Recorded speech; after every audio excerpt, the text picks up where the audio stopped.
Hello, beautiful moms and entrepreneurs. My name is Charisse Walker, and I'm your host of the Unbreakable Mompreneurs podcast. This is a place where we come together to learn, grow, and inspire. So sit back, relax, and let's get started. Hello, Unbreakable Mompreneurs. My name is Charisse Walker, and today I am here with Katharine Giovanni. And I love the topic we're going to talk about because I don't think we talk about it enough. When I was writing my book, Flipping the Iceberg, and we talked about the trauma that we experience, having to learn how to forgive yourself and forgive loved ones can be a tough one. So today we are going to talk about forgiveness. And I think it's important that we talk about that so that we can make sure that we can move on with our lives and have a more productive life. So without further ado, would you like to introduce yourself to us? Thank you for having me. I really appreciate it. I am Katharine Giovanni. I have written a bunch of books. I've written 12. I've won a couple of awards on them. I have been an entrepreneur since 1995, worked out of my house since 1996. So, and I have raised 2 sons. So I don't know if I'm unbreakable, but I'm working on it. You're definitely unbreakable because you're still here. So that's I'm still here. So tell us about your forgiveness journey and how did it start? I think you could say it probably started way back in 1970, never mind what year it was, but I was in the 8th grade and I was getting horribly bullied, like really bad. And my parents were alcoholics, really quite pickled. And you knew you were in trouble when they're feeding scotch to the dog, because you're going on a long car trip. It's like, yeah, that's probably not normal. So it was a little dysfunctional. And as a result, in 74, I almost committed suicide. So I kind of bobbled my way through life as one of those teenagers, you know who I'm talking about, draped in black, one friend. Although you can't really say that because I grew up in New York City and everybody wears black in New York City. So I'm not sure I should keep saying that. But I kind of bobbled through life. And then magically one day, my mother fell down the stairs, broke her hip, and got into the hospital. And even my mother couldn't get a gin and tonic in the hospital. So she dried out, went to rehab. And I looked at her and I thought, well, if I don't tame my demons, I'm probably not going to live. So I quit drinking too. I've been sober now for 34 years. And when she came back, we made up. We were the best of friends. And then she died 3 years later, and I lost my best friend. So I kind of went into that deep black hole of mourning, and that was the flashpoint of my life. That's when I learned about forgiveness. Because when you go to AA and you have to go to these recovery programs, they want you to make amends. They want you to do a 4th step. They want you to reach out to people. I am an extroverted introvert. Reaching out to people is not in my playlist. Not something I want to do. But I paid it lip service. And eventually, about 10 years later, I figured out the method that I'm teaching now that I have in the book. Because everybody tells you that you need to forgive. Nobody teaches you how. Right. And then they say you should forgive and forget. Okay, I have a problem with that. I'm not going to forget. There might be some magical unicorn human being on this planet someplace who can magically forget. I am not that unicorn. However, if you use my method, your memories and your irritation will be neutralized. I like that because I remember, so I've never had a drink in my life. And so I don't know how some people, that's something I haven't had to go through. And I understand people have that. And it wasn't until I was teaching college and there was a student that walked in and he was so obnoxious and he was over the top, not acting himself, nothing. And I ended up kicking him out of class because of it. And he threatened me in my life. He ended up getting expelled from school. And oof. I did not have part of that. It's just I made the report. They took it from there. It was probably a year later. I get a note or a letter from him and he's apologizing for all these things. And I realized at that point that he was going through his 12 steps AA. And I thought, good for him because it really can help heal the person, but it also helps heal other people. And I can rest assured I wasn't concerned, but it did make a difference. And yeah, it does. And so I think that that's good, but forgiveness is a tough thing because it's hard. It's hard to forgive, especially if you're that type of person who you're a perfectionist or you try to do everything and be super mom and everyone has looked at you and, oh, you're so wonderful. And you realize you're doing it for those accolades or, whatever. And so then you mess up because we all mess up. And so then we can't forgive ourselves. And so then we carry this baggage forever and ever and ever because Yep. we have guilt, we have this or that. And it wasn't until probably 5 years ago that I was able to forgive myself for some of the things I've done in my life. And it was a journey. And so I'd love for you to share what your forgiveness method is and that journey that, Happy to. thank you. Please do. Um, Everybody listening to this broadcast, including you, more than likely, 10 out of 10 people, when they see the word forgiveness on a 10 scale, with 10 being unforgivable dumpster fire and 1 being super easy, you're all thinking of your number 10. Everybody. And you're also thinking that person was wrong and I don't want to forgive that person. That's completely fair. I'm the only one that's going to tell you don't have to. Stay with me.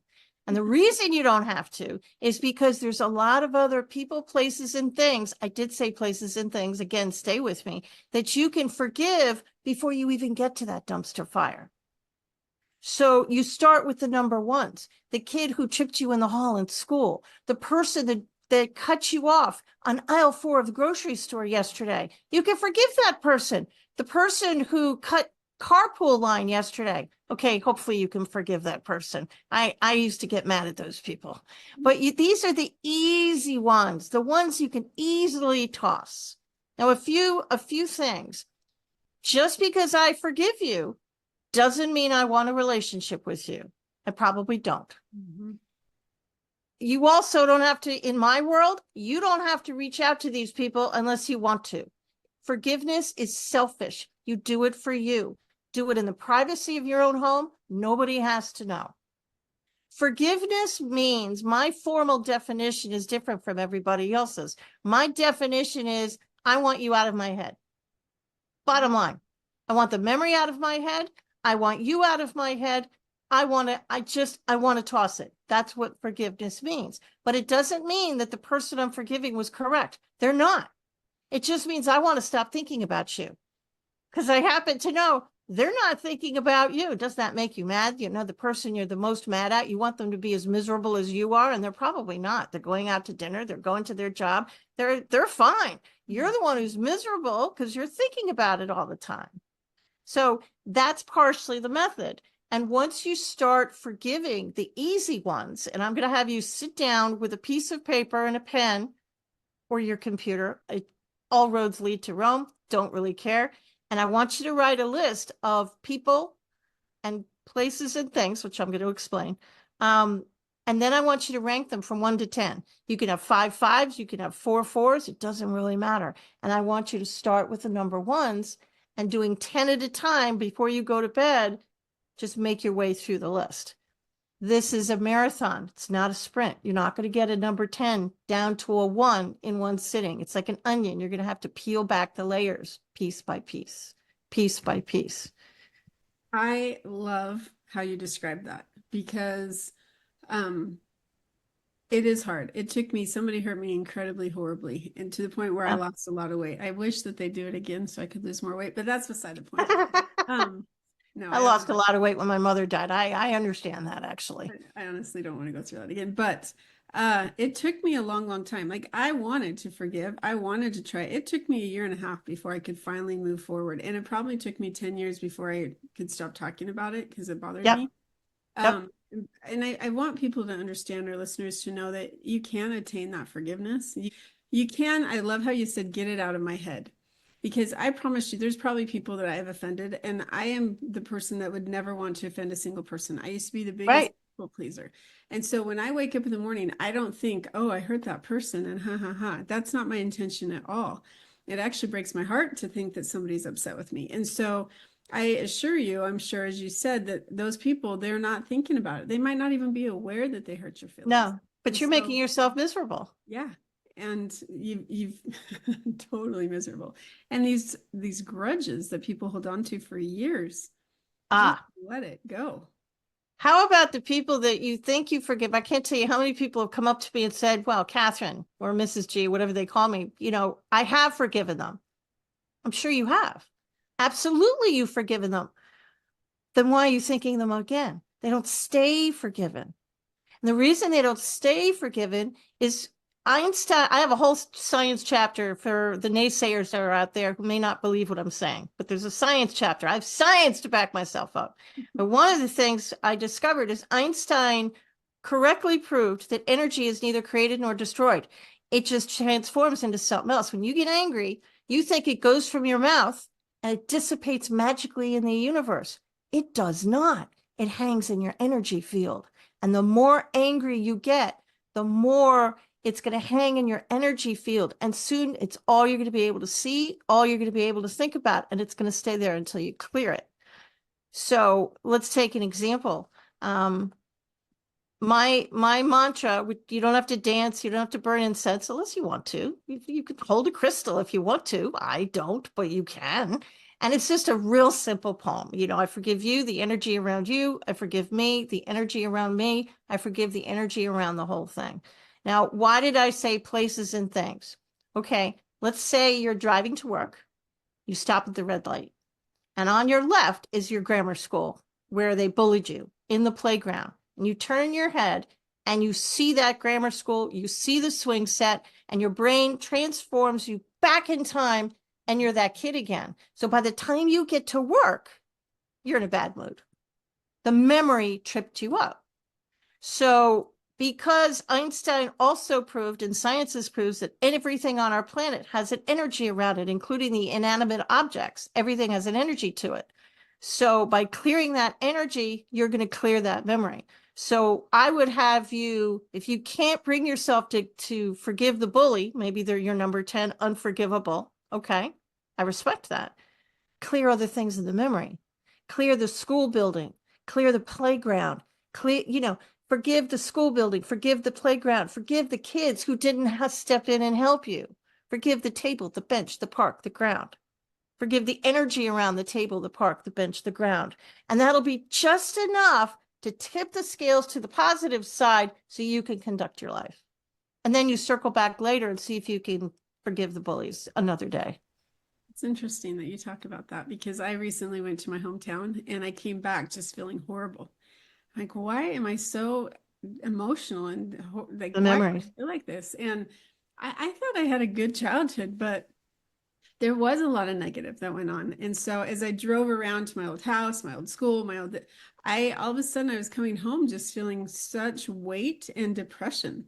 And Yeah. it was interesting because I was talking with my parents. I'm like, I'm going to just have to work through this, but I just need to clear that area. Yeah. I've And you never have even to thought clear the about energy around your old house, your old bed, and it's a matter of clearing that energy.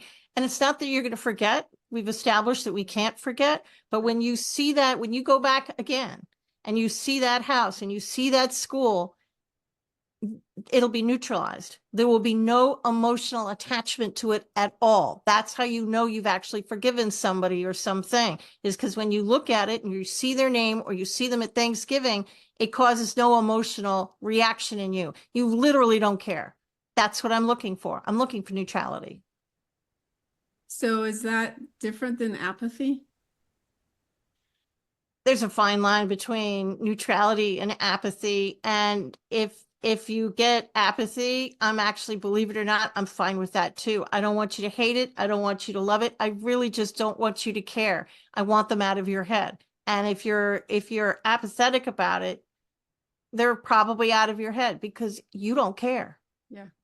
Now, I'm not being mean. I mean, I care about human beings, but if your family looks at you and says, why do you hate this person or this place? We have great memories about it. Okay, all due respect, I appreciate what they're saying.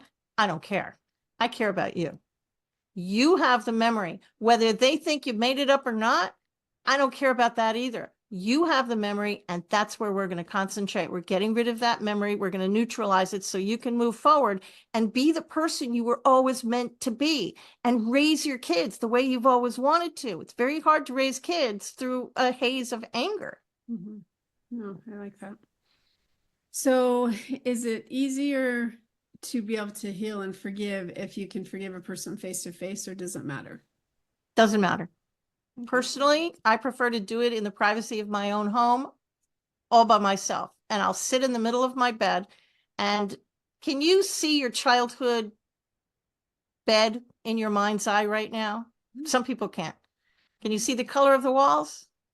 Mm-hmm. That's a form of clairvoyance, by the way. Just thought I'd let you know that.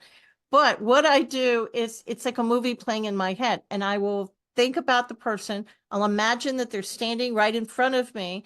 And often, depending upon what level they are, if they're a number one, I'm just going to forgive them because it's right, it's stupid easy. But if they're one of the higher numbers, like a 7, 8, 9, 10, and I have worksheets in the book, but I will sit, and if I feel the need, I'll have a conversation with them, and I'll say everything I've always wanted to say, and then I'll forgive them, and I'll watch them leave the room.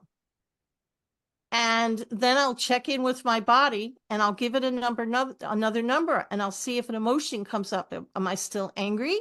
Are they still an 8? Maybe I've gotten them down to a 7 or a 6.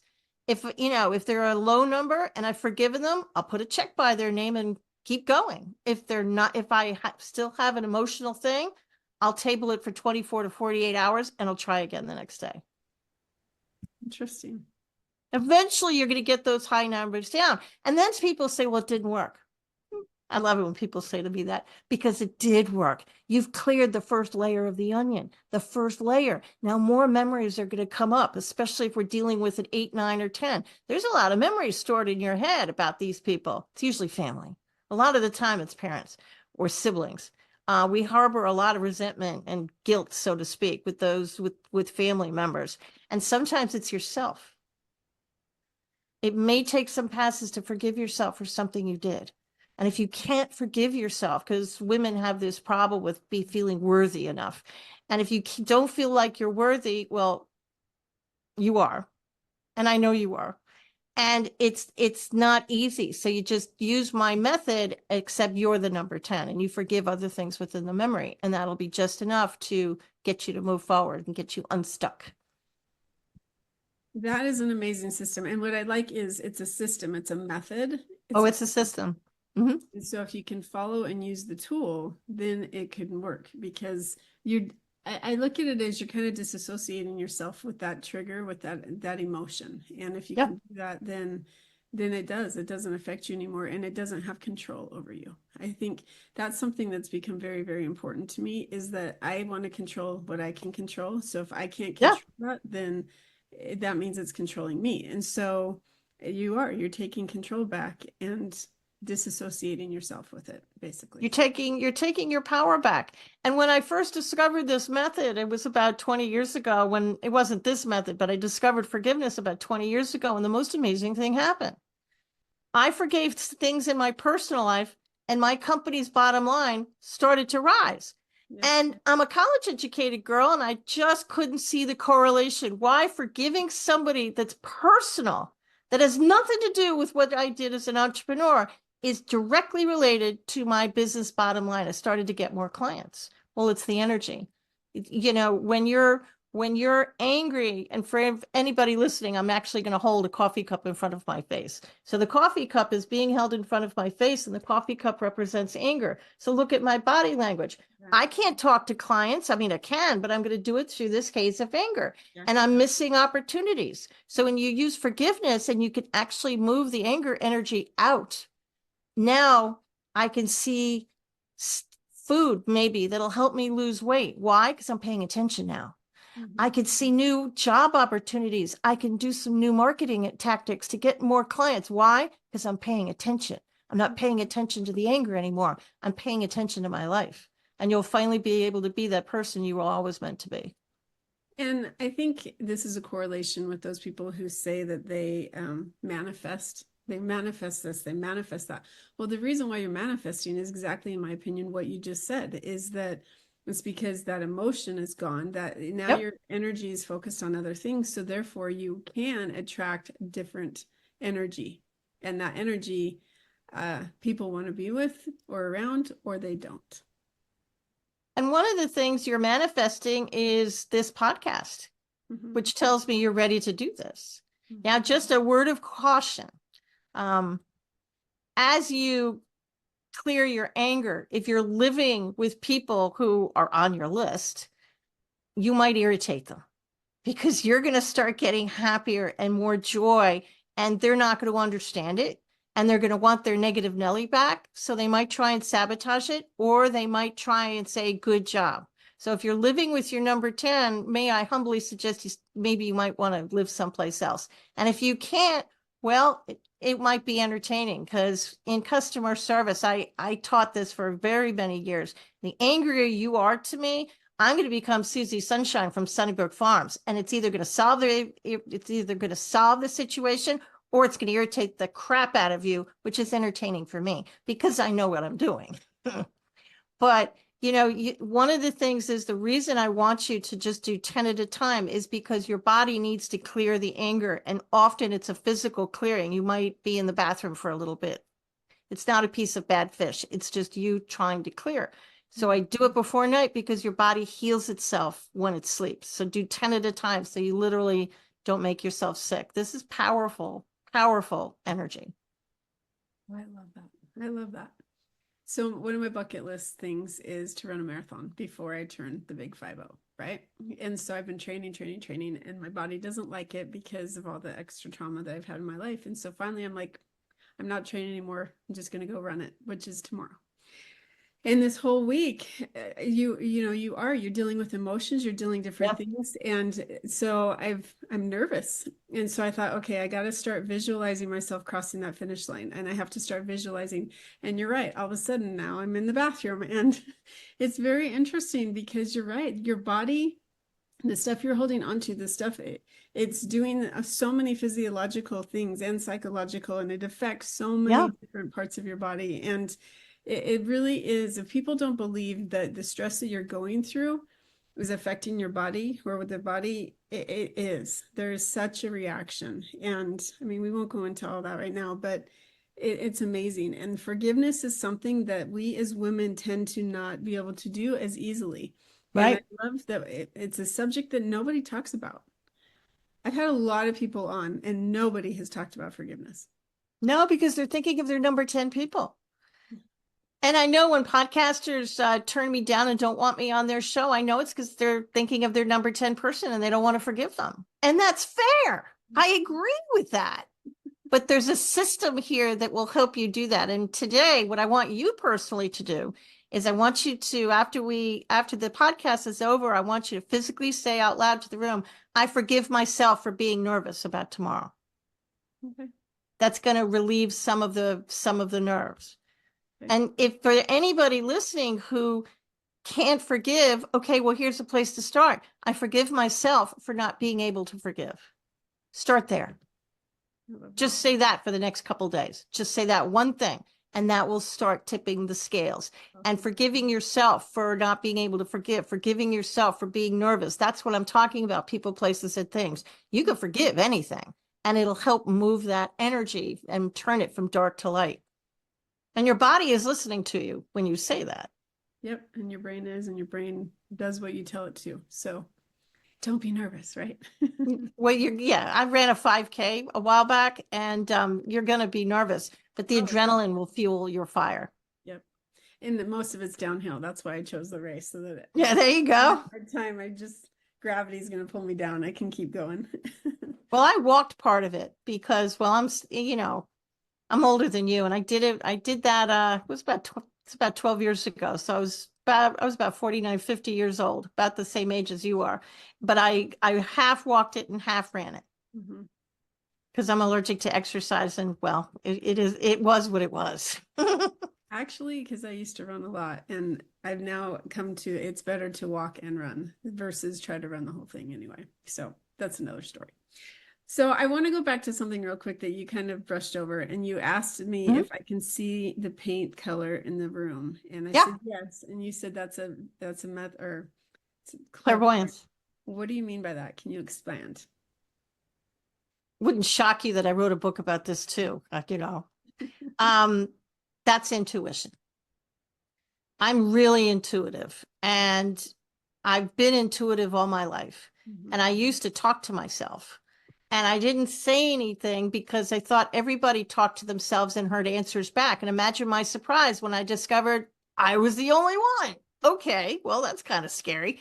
And I was bullied because I was different. So I didn't want them to stuff me in a locker. So I didn't tell anybody. But it was that little bird on your shoulder that's been my best friend all my life. And everybody on the planet is intuitive. You either see it, feel it, know it, or you just sense it, right? And society has this really nasty habit when you show just a tiny bit of intuition, they slap a "you're crazy" sticker on your forehead and want to give you medicine. You're not crazy. Everybody on the planet is intuitive. If you see things in your mind, it's called clairvoyance. It doesn't mean it's a Stephen King and you're going to start seeing ghosties. It means that you see answers. You see it online. You see it in the written word. You see it in nature. You literally will see the answers whenever you ask for help. I hear them.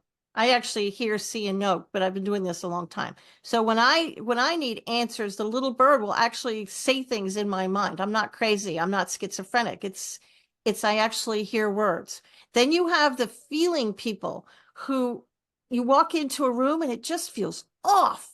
Mm-hmm. Or you're in your child, it's parent day or something, and you're talking to the teacher, and another parent comes up and they just feel wrong. It's the energy you're picking up. That's how you get through. That's your intuition. That's your little bird singing at you. And then they're the knowing people who are very hard for me to convince they're intuitive, because one minute they don't know it, and the next minute they know it. And they kind of use that mama voice that we all have on you. That's how I always know. I can hear the tone. But it's very hard. My friend Katie's like this, and it's taken me years to convince her that she's as intuitive as everybody else because she's one of these clear knowing people. I love that. I mean, oh my gosh, that's the first time I've heard that. And we talk Yeah. about my husband. I'm a feeler. I can exactly all the things you just You described. feel the energy. You're sensitive to it. Oh, yes. Yes. And my Does it husband, make you sick at some point? um, no, it doesn't. No, it doesn't make me No. sick. Well, Here's an exercise for everybody. You ever see The Wizard of Oz? uh-huh. Okay. Remember when Glinda floats down in that glass ball? Hmm. In the morning, and for anybody else who's really sensitive to energy, when you wake up in the morning, ask the angels to surround you in a bubble, just like that glass ball in the appropriate size, strength, and color. And I promise you, the energy, that dark, negative, I think I'm going to throw up energy, won't bother you anymore. It's like a shield. Empaths have to protect themselves I love that. because you're sensitive. You can pick up. Yeah, I've been known to talk to somebody who have a stomach ache, and I walk away with a stomach ache because I forgot to bubble myself. Interesting. Yeah. And some people don't believe in that. And those are the knowers, like my husband. And yet he is so right almost all the time on everything. See, I told you. And so he just thinks it's himself. I'm going to tell him no. He's claircognizant. That's what it's called. That's the formal scientific kind of thing. Now, you'll never, ever, ever hear me say the words "I'm psychic." Am I? Sure. Absolutely, I am. I'm a medium. But I'm not going to tell you I'm psychic because it has such a bad reputation. We think of a crystal ball and we think of a gypsy, no disrespect. And we think you're going to take my money like a used car salesman. Again, no disrespect, but that's what everybody thinks. So I stay away from that word as far as I can. And I am intuitive. Everybody's intuitive. It's not just me. Everybody on the planet, whether you believe it or not. And the people who don't believe it are like your husband. Mine is the same way. They're usually claircognizant. One minute they don't, and the next minute they do. And if you listen to their tone, they get that father don't screw with me voice. Yeah, Aren't you that's listening to me? Aren't you claircognizant. doing what I say? And I'm like, you are not my dad. I have the right to make my own decisions. Yeah, But he's oh, listening to the little bird on his shoulder. He just listens to it differently. I love that. So what's the name of that book? The little bird in your shoulder. Really? Yeah, it really is. And it teaches people how to get in touch with your intuition. It's right on Amazon. And both this book and my forgiveness book are available in audio form in case people don't like to read. And what's the name of your other book? The Ultimate Path to Forgiveness, Unlocking Your Power. And it's on Amazon or my website. And it's audiobook, paperback, and the ebook. That is so great. So, Katharine, if our listeners are intrigued and they want to learn more, obviously go to those websites, buy her books. But is there a way that they can get in touch with you or find more about Sure. her? Just go to my website, which is katharinegiovanni.com. And Katharine, thanks to my mother, is spelled a little bit odd. Thanks, Mom. Katharine Giovanni.com. I didn't notice that A. Thank you. Yeah, it's one of the rarest forms of spelling Katharine. I gave up on the name years ago. Get the K right, you're good to go. But websites are a little bit more specific, so you have to get it right. That's good. All right, one last question because we haven't really talked about momhood yet. And so if you are sitting on a park bench and you have a brand new mom, first time mom, she's 9 months pregnant, comes and sits down next to you because her back hurts and she needs to sit down, and you get talking. And if you could give her any piece of advice over all of the years of you being a mom, what's one piece of advice you would give her? The same advice I always give to people who are pregnant. Don't listen to anybody, including me. Trust your gut. Trust that little bird in your shoulder. You are the mom and you've got this mom radar, and trust what you're feeling because it's usually 100% spot on. Don't listen to anybody else. I love that. And know that you can do this. And, trusting your intuition, teaching your kids how to forgive the proper way is really going to help them all. My sons, I've taught this method too, and it's a really easy method. And teaching them about their intuition is really going to help. My oldest son is a federal law enforcement officer, and his intuition has saved his life. Yeah. So this is a really critical skill, both learning how to forgive and teaching your kids how to be intuitive. And if they have an imaginary friend, don't talk them out of it. They probably do. They're probably hearing it or seeing it. Don't talk them out of it. And don't listen to people when they say they're crazy, because they're not. Okay, I have to talk about the story real quick, because when we talk about imaginary friends, my husband, he was the only boy, 4 sisters older than him, and he was younger by 4 years, I think. And that's a lot of sisters. Yeah. Well, plus he had an aunt and a mom. So it's interesting because he had an imaginary friend named Jack, and they would make fun of him. All of his sisters would, but he would always talk about Jack, and he'd go play with Jack and he'd do the other things. And no joke, 3 years ago, we were over visiting his dad's grave, and we walked over to his grandpa's grave. And I don't know how in the entire time that nobody learned this or picked this up or noticed this, but on his grandpa's grave, it had his name. And in parentheses, it had Jack. And I looked at my husband, I go, wow, oh my gosh, you did not, this was your grandpa the whole time. And nobody, none of his sisters, his dad, his mom, nobody put that together, that he was talking to his grandpa, because he doesn't remember who Jack was anymore. He doesn't remember anything. He just remembers as a kid, he had a friend named Jack. Wow. Mm-hmm. And his friend named Jack was his grandpa. And was that his grandfather? Absolutely it was. Oh yeah, absolutely. Absolutely. Nobody really dies. We transform and we go someplace else. There's no such thing. Yeah. And that was his grandfather giving him a little helping hand. Everybody has 2 angels that are to the left and right of them that they're born with, and they stay there till they die. And it's like the law of gravity. And his grandfather, Jack, it's like the law of gravity. It's going to work whether you believe it in or not. I could call the law of gravity how to keep the walkers on the planet. Okay, it's still going to work. It doesn't care. Okay, Katharine, I don't believe in the law of gravity. It doesn't care. It's still going to work. This is the same thing. That's crazy. I had to tell that story real fast. Okay, one last thing. So you've run businesses since 1995 from your house. I have. So a new business owner starting out, what advice would you give that person? Try and take things one at a time. I mean, I have reinvented myself. I'm a serial entrepreneur, and I'm credited with being one of the founders of the independent concierge industry. I ran an association for 20 years, had a board of directors. Yeah, don't do that. If you like pain, have a board of directors. Yeah, don't do that. But if, as a new business owner, I would encourage you to work from your heart and not your head. Societies, companies today are all working from this 1950s, 1960s business paradigm, and it's not working as well as it did before. So I would encourage you to trust your gut and look for the holes, and don't forget about self-care. Working 15 hours a day is a great thing, but you're going to miss out on some family stuff. Yep. So trust your gut. I wish somebody had told me that years ago. It would have solved a lot of problems. It would have saved me hundreds of thousands of dollars too. Yes, it would. Well, Katherine, thank you so much. You've been a delight. Such great information that we could absolutely utilize today. So thank you. Oh, my pleasure. Thanks for having me. And listeners, go get her book. If you want to learn about forgiveness, it sounds like a fantastic system and method that I would love to be able to learn more about as well as a little bird on your shoulder. I'm going to have to go to Amazon today. So That's a good little book. I appreciate that. And really, truly find your forgiveness. It is possible. You can heal and you can have so much more success if you do. So if you like this podcast, then please like, subscribe, and share with others. And moms, go out and make it a fantastic day. See you later. Beautiful moms, remember, you are unbreakable. Keep illuminating the world with your strength, pursuing your dreams, and reveling in the splendor of motherhood. This is Charisse Walker, bidding you farewell for now. Stay tuned for more empowering conversations on the next episode of the Unbreakable Mompreneurs podcast. Until then, keep shining bright. Signing off with love, Charisse Walker.